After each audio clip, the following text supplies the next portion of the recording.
Anong klaseng Blue Ribbon Committee ito? Ito yung sinasabi ko pagkatapos magsasalita sila. Daldal na ika ng daldal yun. Sinasabi ko lang naman ang mali. Opo. Alam namang hindi ko sabihin ang mali. Halo-halo na yung ginagawa natin. Wala nang respetuhan. Ayaw naman nilang humarap. O, sasagot sila sa akin sa Twitter. Nakakita ka bang ganun? Kasi, alam mo naman na Senado, ano bang pinag-usap? Kaya nga sinabi Senado eh. Opo. The Senate is a deliberative body. Yan. It's a parliamentary body. This is where you discuss every issue. Yes po. Harapin mo, dumibati ka. Talagang nandiyan. Dumibati ka. Andyan talaga. Ayaw mo, tumayo ako, aalis ka. Pagkatapos sasabihin na, dapat diniliber mo yan nung nandito siya. Bakit? Kailangan ko ba sabihin sa inyo, ladies and gentlemen, I'm going to deliver a privileged speech this afternoon. Please do not go out. Huwag kang alis. Kaya ko ba? Please, Please wait for me. Alam nila nasa agenda eh. O, umalis sila. Ibig sabihin, ayaw nilang pakinggan na sasabihin ko. Sinadya na talaga pagkatapos sasagot siya sa Twitter. Tama ba yun? Tingnan mo, lahat pwede nilang ipukul sa akin. Lahat na lang. Sa paghahanap ko ng katotohanan, ayaw ba nila na makita natin yung pinakamalaking isda? Sabi, alam ba lahat ng nakikinig ngayon? Winaldas po lahat ang pera natin, pera ng bayan. Ayaw po ba ninyo na makita natin, matukoy natin kung sino po yung halang kaluluwa? Pinakamalaki isda. Ba't kayo nagagalit sa akin? Samantalang ang gusto ko lang naman tuntunin, malaman natin kung sino may kasalanan dito. Yun. Ba't sinasabi nila? Ako nagtatakip. Hindi po. Yung nagtatakip, yung mga binabanggit ko kanina pa. Silang nagliliis hanggang sa nahinto na nga eh.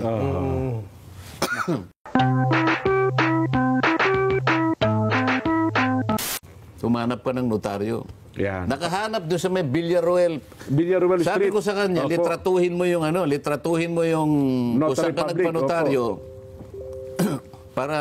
para meron tayong referensya. Opo.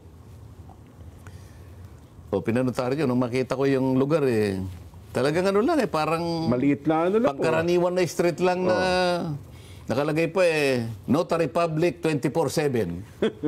Walang tulugan yun, Zed. Kasalanan ba ni Gutesa na magpanotaryo doon eh? Sino ba magdadry seal, hindi ba sila? Yes po. Sino maglalagay ng document number, page number, book number, bla bla bla? Sino mag-i-stamp nung Manila? Wala naman siyang pang-stamp na gano'n eh. Yung notarial details. Kung hindi man pumirma yung abogada, siguradong meron siyang tao doon. May sekretarya na siya yung pinapipirma niya dyan. May ibang taong pumipirma. Alam mo yung notaryo ngayon, naging cottage industry na eh. Totoo po yan. Wala nang formalidad dyan. Dapat ang Korte Suprema ay bawal yung mga ganyan eh. Kasi sa notarial law, Jen, Nelson, yung nagpapanotaryo at saka yung nagnotaryo, kailangan magkaharap. Yun pala yun. Pupunta ka sa notaryo. Pupunta ka sa Quezon City, halimbawa. Ang dami dyan nakatalatag. Pag ginanyan mo yung papel mo, relax ka lang dyan, bata ka niya. Kukunin niya. Pagkatapos niyang magkano po? 50 ka niyo. Kaya 100. Yan na kanya. Pirma. Babalik ka ba doon? Ma'am, sandali po, bago po ako umalis. Pwede po bang... Kayo po ba talagang pumirma nito? Wala namang gumagawa. Pirma nyo nga uli para malaman ko kung talagang pumirma nito. Wala namang ganun eh. Pagkatapos sasabihin nila, hindi kanya, mali yung... may perjury dyan. Paano perjury? Kahit na wala ng notaryo, humarap nga sila sa inyo eh. Humarap siya. Sumumpa siya sa harap ng kapulungan. Pinagtatanong nyo siya. Tapos sasabihin nyo, peke. Gagawan nyo ng butas yung notaryo. Ito yung tinatanong mo kanina. Ang tanong mo kanina, tutuloy pa ba? Oo, yun nga po.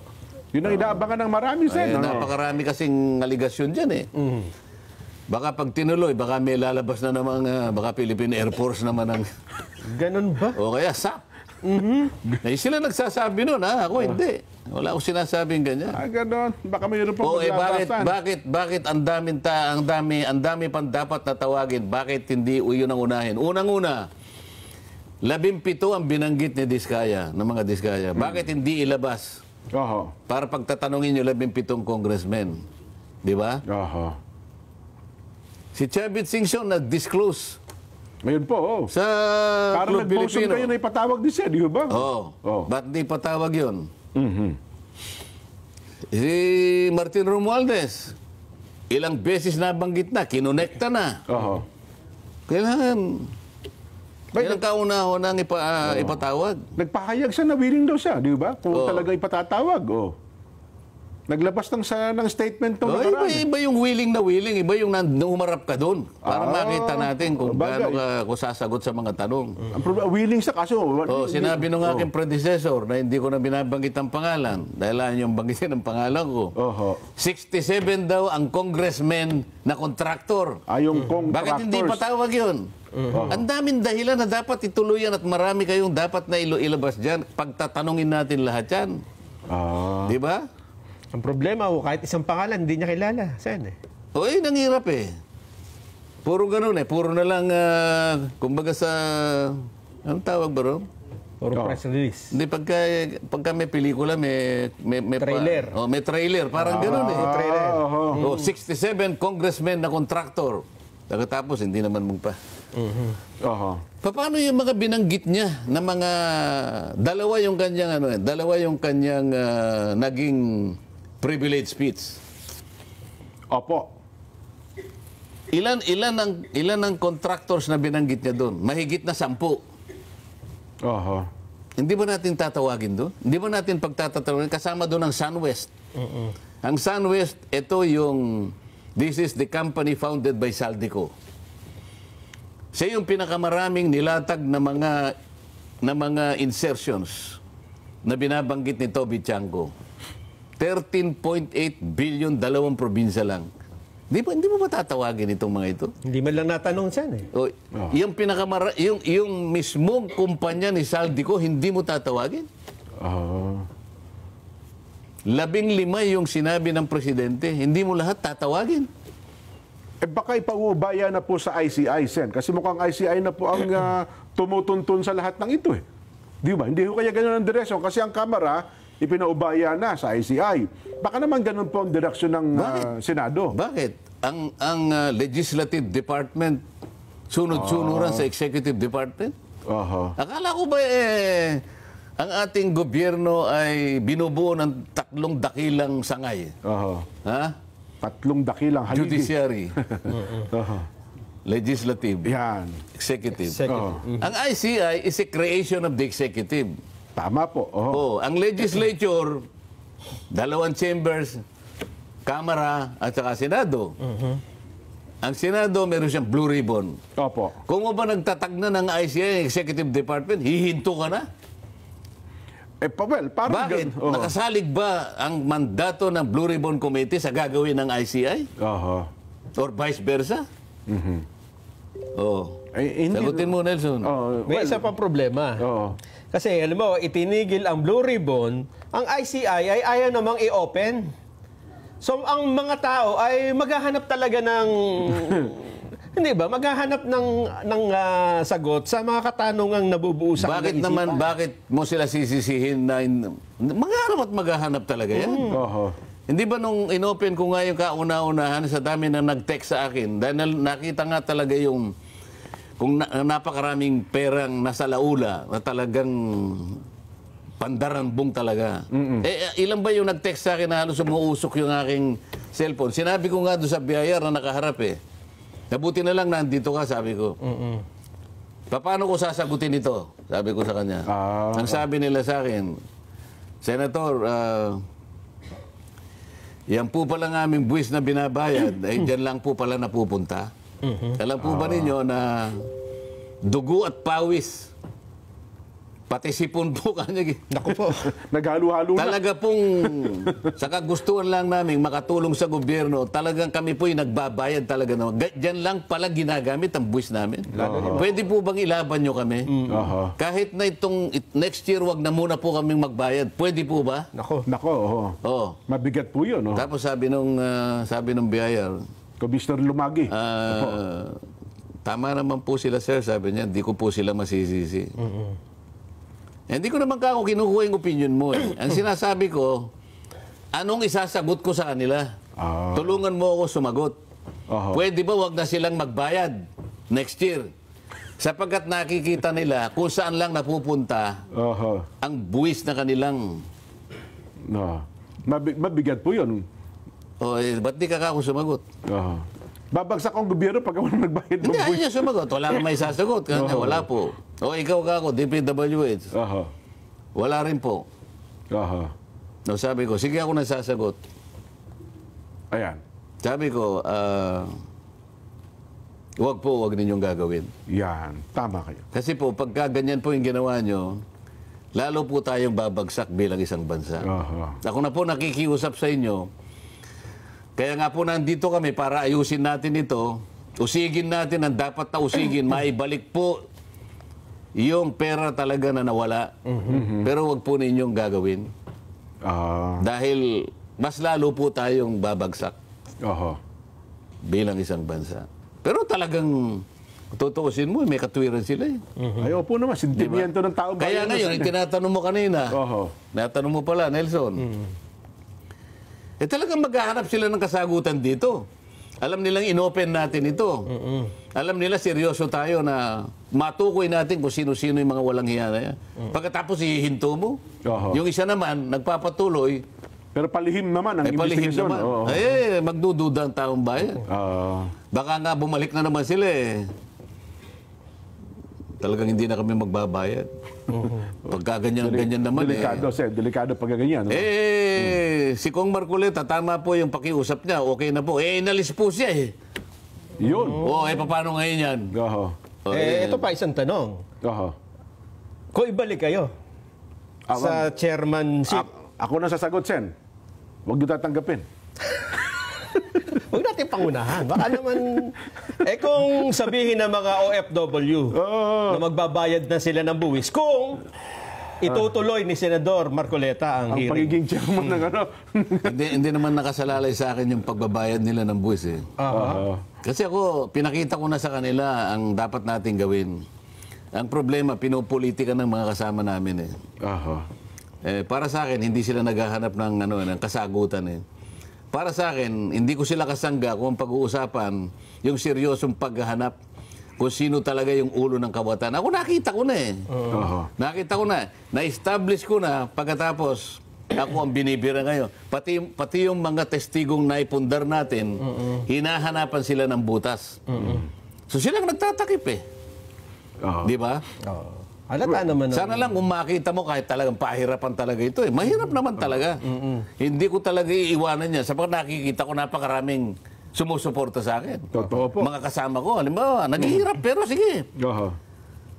Meron lang talagang sumama sa akin na talagang makikita mo na ilaban natin yan. Sige. Ba't ko naman iiwan? Ang problema, tinanggal ako eh.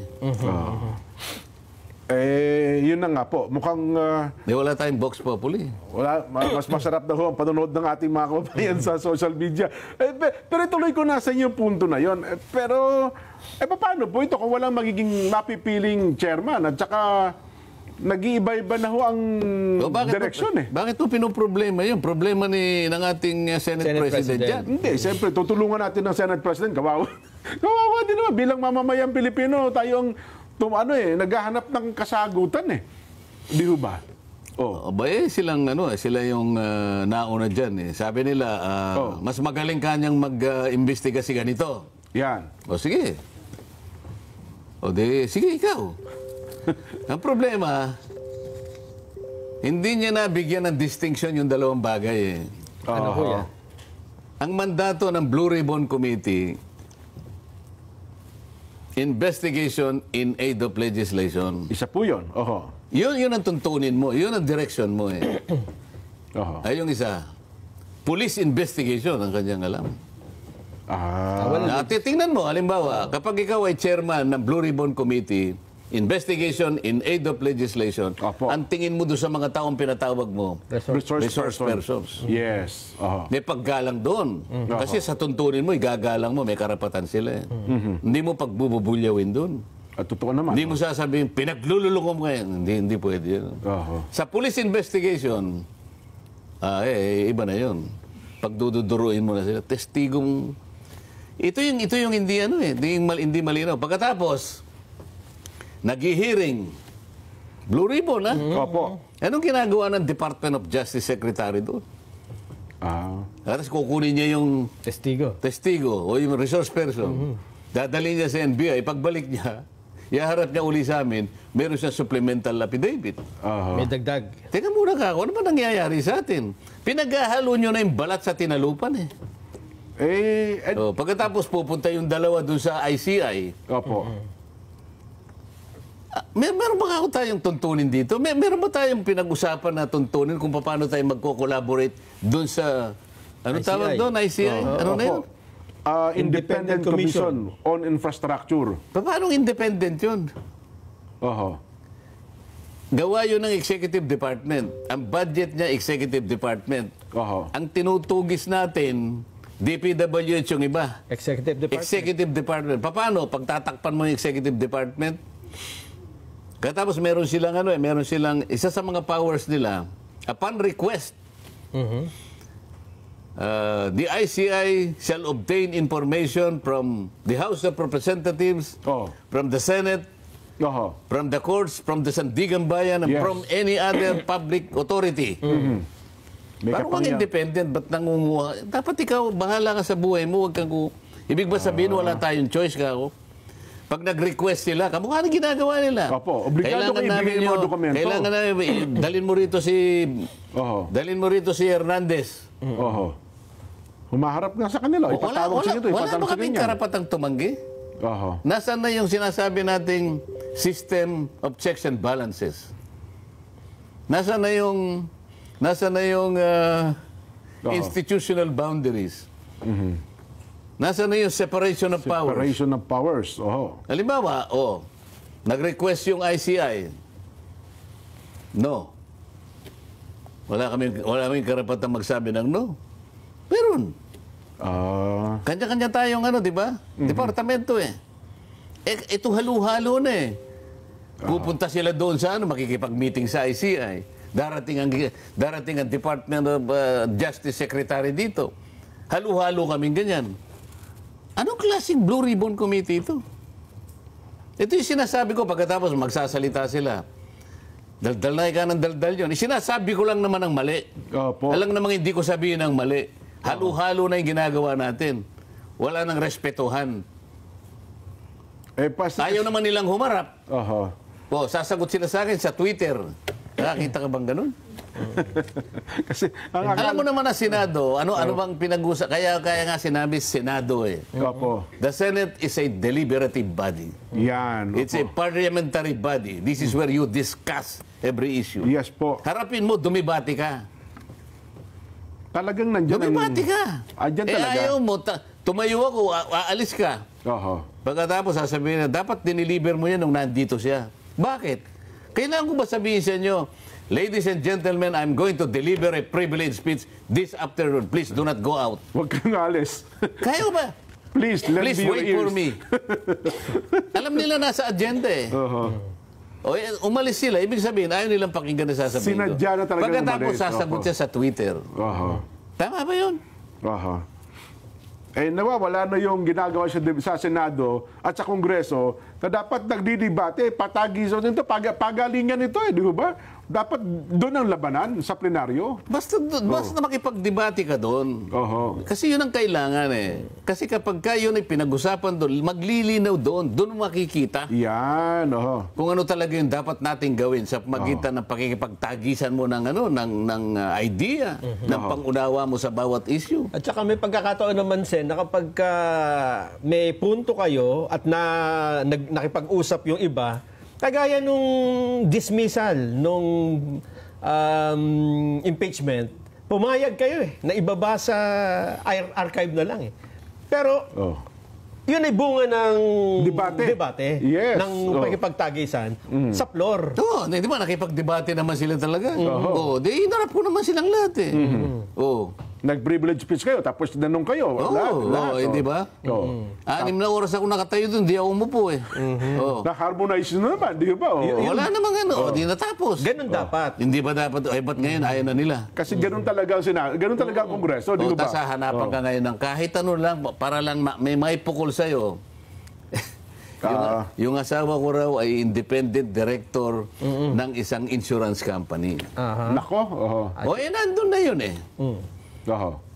Kaya lang, ayaw naman nilang pag-aralan, ano po ba yung independent director? Ang independent director po, kung nakikinig po kayo, mga kasama ko po sa Senado, basahin po ninyo yung bagong corporation code. Ano po? Huwag niyong babasahin yung lumang corporation code. Oho. Kasi yung lumang corporation code, batas pambansa number 68 yata yun. Huwag po yun. Luma na. Kasi pag yun ang binasa nyo, wala pa pong independent director doon. Hindi kasama talaga. So bago ngayon, Yan po yung pinagbasihan ng dating Pangulo ng Integrated Bar of the Philippines para atakihin niya ako. okay. Oho. Oo, yung dati naming presidente ng IBP, nakakaawa naman. Naging Luma pala presidente lang. pa naman. Oho. Hindi pala sa updated. Hindi ko maintindihan bakit hindi siya nagbabasa ng mga bagong batas. Kami kasi, ang lahat ng abogado, required ka na mag-undertake ka ng tinatawag na MCLE. Yes po. Oho. Taon-taon yun. Alam mo yung MCLE? Oho. Mandatory Continuing Legal Education. Yan, opo. Kahit kasi ikaw ang pinakamagaling na abogado dyan, Nelson, darating din ang panahon mapag-iiwanan ka dahil may nababagong May mga mga bagong batas, batas, May oo. nare-revise na batas. Yes, may Merong bagong na-amend, jurisprudence na ginagawa ang Korte Suprema. Lahat yan dapat updated ka. Ano nga pa po yung independent director? Yung independent director, sang-ayon sa bagong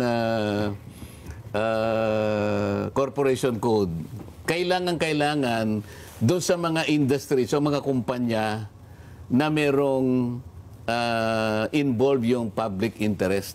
Okay. Halimbawa, yung bangko, Aha. kailangan merong independent director yan. So, Insurance. So lahat ng bangko may independent director? Oo, kasi yun ang sinasabi. Oo. Insurance, kasama rin. Yung media. Okay. May independent director. May independent Kailangan director yan. Ngayon, ano yung role ng independent director? Oo. Siya ba yung may-ari? Siya ba yung may-ari? Ano ang role at saka katangian niya? Aha. Oho. Una, wala kang financial interest dyan Sa kumpanya. sa kumpanya. Wala, ni una bes, wala ka. Wala kang investment, walang gano'n. Pero sa may sweldo yan, Sen? Siguro yung ano lang, pamasahe mo lang. Tapos, wala kang pagmimay-ari, ibig sabihin. Wala kang shares. Wala kang kinalaman sa management. At wala kang relative sa mga major shareholders, mga Wala shareholders. kang kamag-anak. Sa mga tweed, talagang nandyan ka lang for governance. Ang tawag nga, paminsan-minsan, tinatawag sila ombudsman. Parang sa tanod bayan So, para ng parang departamento. tagabantay. Tagabantay ka lang. Oo, Halimbawa, representante ka, no? merong konting pinag-uusapan na ethical issue. Oho. Dahil si Mrs. naman, teacher kasi. Opo. O maring... May kakayahan naman. May ano bang kaalaman. requirements na ganyan? Doon lang sila pumapasok. So walang connection. Akalain mo ngayon, bangko may ganun din. O halimbawa, Nelson, kunwari ikaw... So pwede pala akong maging independent director ng isang bangko. Pwede, oo. Hindi, pero gagawin kitang halimbawa. Halimbawa, opo. Ikaw ang may-ari, kunwari, ng BDO. Ayan, yan ang Yan, pinakamalaking opo. bangko eh. So yan. BDO. Pag-withdraw ka mamaya, akong bahala. Si Jen naman, si Diskaya. Okay. Ako yung naglalagay ng pera. Hindi ba ang bangko ini-encourage ang buong public para Mag-deposito. Mag-deposito ka sa akin. Oo. Nag-deposit si Jen Diskaya sa'yo. Oo. Anong kasalanan mo? Independent director ka lang. Nag-deposit lang sa BDO. Hindi, baging yung bangko mismo, wala namang kasalanan. Kaya nga eh. Dahil lalo na yung... Hindi ba nila maintindihan yon? Bakit pinipilit nila, May ang kinokonek asawa lang eh. ni Senator Marcoleta, director. Oho. Etong dati naming Pangulo ng Integrated Bar. Napakasangkapan. Ang sinasabi niya, yung luma. Oho. Hindi pwedeng wala siyang si dyan. Alam niyo, ang director ka niya eh. Eh, ganito. Merong ganyan yan. So, binura yung yung salitang Meron independent. siyang controlling ano dyan. Saan ka naman nakakitang... Maawa ka na lang eh. Di ba? Kaya sinulatan ko yung IBP. Opo. Kausapin nyo naman siya kako. Sayang, dati pa namang Pangulo ng IBP. Oho. Pwede na siyang ma-charge ng ignorance of law. Di ba? Excuses naman. Kahit pa presidente ka ng Kaya mo lang IBP. nasasabi, tingnan mo, lahat, pwede nilang ipukol sa akin. Lahat na lang. Sa paghahanap ko ng katotohanan, ayaw ba nila na makita natin yung pinakamalaking isda? Alam mo, lahat ng nakikinig ngayon.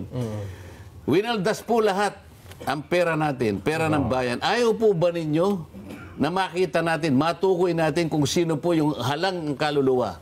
Pinakamalaking isda. Ba't kayo nagagalit sa akin? Samantalang ang gusto ko lang naman tuntunin, malaman natin kung sino may kasalanan dito. Yun. Ba't sinasabi nila, ako nagtatakip? Hindi po. Yung nagtatakip, yung mga binabanggit ko kanina pa. Silang naglilis hanggang sa nahinto na nga eh. Natin ang post ng isang kolumnista Na? nagwala daw, Jen. Sen. Nagwala si Senador Mark Birliar sa hearing ng Independent Commission on Infrastructure. Si Senador Villar kasi, sekretary ng DPWH. Tama, noong panahon niya yan, noong nakarang administrasyon. Paolo Duterte. Oo, at binalita nga, siya at ang pinakahuling may patawag ng ICI. Ay, nagwawala daw dyan. Hindi, ang alam ko si Mark Villar, tahimik lang. Tahimik lang. Di ba? Ayaw daw paawat. At ipinatawag na yung security at pinalabas siya. Dahil sa Totoo yun? pagwawala. Parang wala ata sa katauhan ni Senador Mark Villar yung bagay Out na of yun. character. Oo nga, Ganun parang ba? hindi ato. Tahimik yan eh. Tapos sasabihin, nagwala. Ito ang sabi ng ICI ngayon. Oh. This is not true. Ha? The proceedings were orderly, similar to other hearings conducted by the ICI. So hindi totoo yung sinabi sa column. Hindi. Ayon kay Attorney Brian Osaka, ICI Executive Director. Baka nga naman hindi totoo yan. Sino ba yung nagsabi na... Si Ramon Tulpo. Siya naglabas ng column na nagwala daw si Mark Villar. Nag-post siya.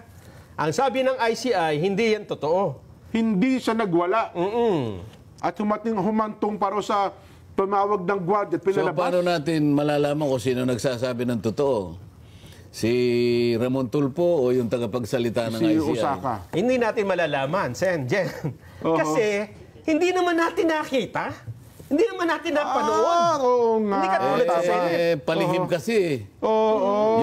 Yun ang disadvantage. Disadvantage nga. Tama kayo, Sen. Ano, ha? Kaya yung mga tao, gustong-gusto nila talaga na nakikita. Para sa ganun, walang patutsadahan na ganyan. Ayun. So kung ito pala yung naka-live stream na, Son. Walang makapaglalabas ng maling Oo nga, no? Informasyon. At maalalaman natin kung sino nagsasabi ng totoo. Kaya ang sabi nga namin ni Jensen kahapon mali yung dahilan ng ICI na hindi nila inilalabas ito kasi baka magamit kung saan-saan. Yung public, trial by publicity daw nanganganib Lalong magagamit kapag hindi natin napapanood. Hindi, kasi kapag nga ang pinag-uusapan itong lawak at saka yung magnitude ng pagkakawaldas ng pera ng bayan, pagkatapos ang gagawin mong taga-usig, palihim silang nag-iimbestiga. Yan, Pagmumulan lang ng pagdududa yan eh. Gaya niyan. Paano natin masasabing sino nagsasabi nga naman ng totoo, no? Totoo.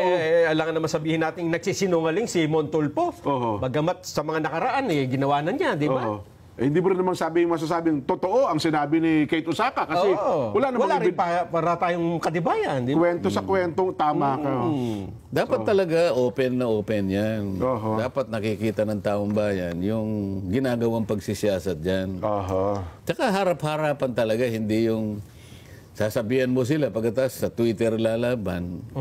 Sinasabi lang naman, magsasalita sila, almost all senators had insertions. Sabi, ganun, nagkaroon ng negative na connotation yung salita na yan dahil nga yung mga insertions, yan ang naging dahilan kung bakit nagkaroon maanumalyang paggawa ng flood control dahil sa mga insertions na yan. Pagkatapos babanggitin niya na, sa plenary kanya, bubusisiin ko yan. At malalaman natin kung paano, bakit pinayagan yan. At ibig sabihin, pagka ganun ang pananalita, parang masama talaga eh. Ayun na nga Kasi po, Sen. bubusisiin ko yan. At kinakailangan malaman natin bakit yan pinayagan. Ibig sabihin, hindi dapat mangyari yan. Una bes. Mali ho yun. Parang Kailangan ganun dating. malaman natin gaano ang isiningit, sino nagpasingit, paano in-implement. O di, negative. Yes po. Nagsalita ngayon yung Senate President. Hindi kanya, wala yan. Ang insertion or amendment or any other word that you may want to use, Opo. these are part of the regular budget process. Tingnan mo na, nagkukontrahan kayong dalawa. Kung part ng budget process, ba't nagsalita yung isa? Na para bang, teka muna, binabalaan ko kayo. May masamang Lahat dyan. kayo, meron kayong insertion. So meron na kagad ibang pakahulugan yun negatibo na yun Totoo. O kaya nagkaroon ng Nag-react tuloy yung mga nag-react at kasama saka sa Senado. na-unsettle yung mga kasamahan nila. Gumalaw yumugyug Pagkatapos Intensity 8 ata yung pagyugyug. pagkatapos hindi 7.5. 7.5 lang ba? Ngayon. Bakit nung ikaw sinabihan nung dating Yusek meron kang 500 for now. Yes. Iunahin na natin kasi insertion ito, NEP pa lang no, sabi niya. Ibig sabihin, pag tumanggi ka, Ay, bawal nga yun. Bawal yun. Tatanggi ka ba kung hindi bawal? Ay, hindi ho. Wala namang masama Binibigyan ka ng matamis na ganito. Bawal sa'yo No. Diabetic ako. Bawal ako dyan.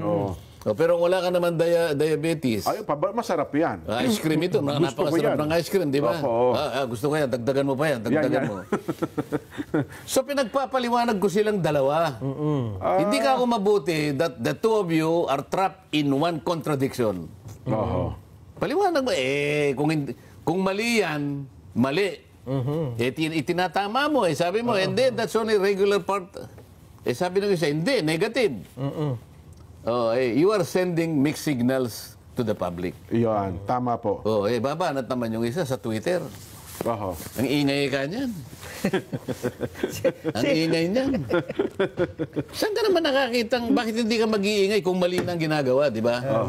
Ang gusto ko harapan. Yun ang palagi ko, yun ang tuntunin natin Harapan. Ba't ka nagsenador kung ayaw mo humarap? Di ba? Pero sa totoo lang talaga, Sen, sa reglamento talaga, ako pagkakalam ko, wala naman talaga masama sa insertion Di ba? Maging sa paliwanag na dating Senate President, matagal din senador, Franklin Drilon. Kung wala ngang masama, ba't ka nagsalita ng ganon? Almost all senators had insertions. Ba't ka nagsimula doon? May At insinuation titingnan agad na natin, masama bubusisiin natin. Kung sino, kung bakit yan ay pinayagan. Doon sa simula pa lang may mali na doon May karga na. Para bang gusto mong palitawin, moral crusader ka Para bang gusto mong ipakita sa tao, you have the sense of moral uprightness. Parang ako lang ang malinis. Parang ikaw parang Ako lang ang wala niyan. Ako lang ang pwedeng sumita. Parang ganun ang dating. Parang si Nelson siya ang pinaka-righteous. Tayong dalawa rito Leftist. Kaya, wala ganun, Pagkatapos, wala nang masama. Bakit walang masama? Ayan. Yan ang sinasabi natin. Diyan nga lumabas yan Hindi ba? Kinuwenta ko na nga yan. Meron kayong allocable, meron kayong leadership, meron kayong unprogram. Pagkatapos yung difference between the NEP and the GAA, 1 trillion pesos. Kung hindi masama yan, bakit nagkaganyan ang flood control? Nag-away-away sila Alam nila kasi sobra yun sa budget. Nako. 1 trillion 2025. Doon pa lamang sa DPWH. Mabigat po yun, Sen. Magkano yung 1 trillion, ilang porsyento sa national budget na 6.325 trillion? Doon nga po sa computation natin, halos 1/4 ng ating pambansang budget. 15%. Opo. DPWH pa lang.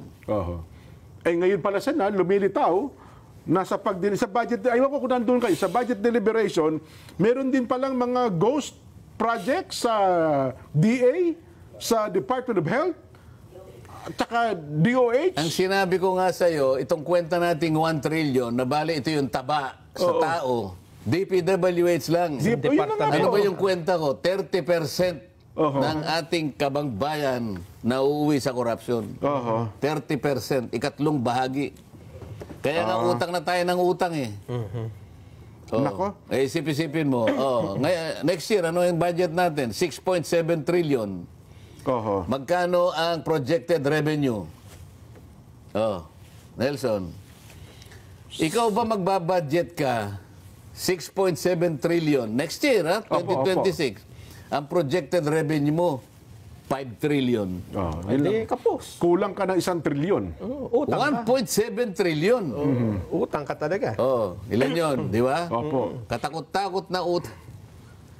Speak of tungkol pala dyan, Nelson, kayo ng umaga kasi may nabalita tayo at ginamit natin yung balita tungkol doon sa pagdinig nung humaharap sa budget hearing ang DND na tinatanong ng Senador Sherwin Gatchalian na tungkol doon sa pondo na nilalaan sa mga barracks. Yung TICAS. Yung TICAS. Program. Yes, naglabas po na pahayag ngayon ng AFP. Statement. Sabi niya, the Armed Forces of the Philippines strongly denies and condemns the malicious claims circulating online alleging the existence of 15 billion pesos military growth project from 2023 to 2025. These accusations are completely false, irresponsible, and clearly intended to discredit the AFP and its leadership. For the record, there are no ghost projects in the AFP. The AFP neither implements nor receives funds for infrastructure projects. All military facilities constructed under the Tatag ng Infrastruktura para sa Kapayapaan at Seguridad o TICAS program are funded and implemented by DPWH of Public Works and Highways o DPWH, while the AFP identifies and prioritizes project based on operational needs such as barracks, training facilities, and headquarters building.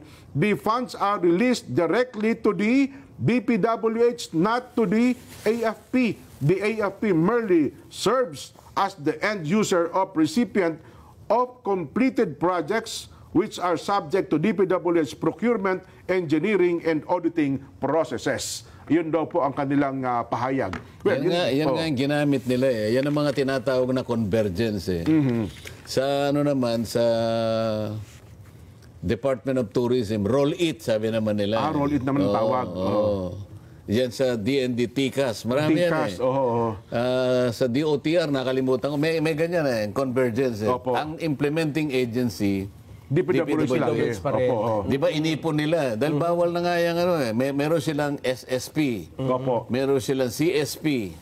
Meron silang CPAG. Yan, Kinukuha nila, inaalis nila yung sa maintenance. Opo. Nilalagay dito.